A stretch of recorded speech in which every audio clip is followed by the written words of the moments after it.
salaamaaleykum sama mbokku électricien yi sama patron yi ziar naa leen j'espère que yéen a ngi am jàmm donc en temps normal 3 va-et-vient wala plus da nga war a am benn appareil bu ñuy wax permutateur loolu moom mooy règlement bi mais Sénégal permutateur sax pour nga gis ko problème la donc ñun souvent on va avec double va-et-vient bi donc soo bëggee câble 3 va-et-vient c'est simple. Mais li ma def nii câble ni ma ko câble nii tam manière bi ma ko defee tam ne le faites pas chez vous parce que c'est un peu dangereux normalement dama ko war a teg ci bant wala ci tableau parce que lii ci karo laa ko teg te wóorul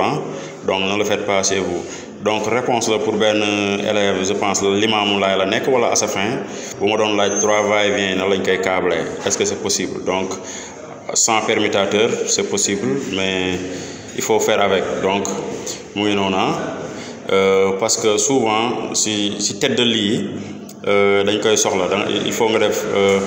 bopp lal bee benn va-et-vient bopp lal bee benn va-et-vient buntu néeg bi entrée chambre bi benn va-et-vient donc loolu moo tax muy nekk 3 souvent aussi boo amul moyen pour def télérupteur parce que d'habitude ñu bëri dañuy utiliser télérupteur def ko ay poussoir mais boo nii mun nga ko defee nii aussi doo am benn jafe-jafe daal gis ngeen mun nga ko taalee fii fayee ko fii xam nga demaat fee taal ko foofu xam nga entrée kër gi bopp lal bi nekk à gauche bopp lal bi nekk à droite donc mu ngi noonu câblage bi aussi c'est simple jël navette yi fii indi leen ci double va-et-vient bi jëlewaat foofu ay navette yóbbu leen ci beneen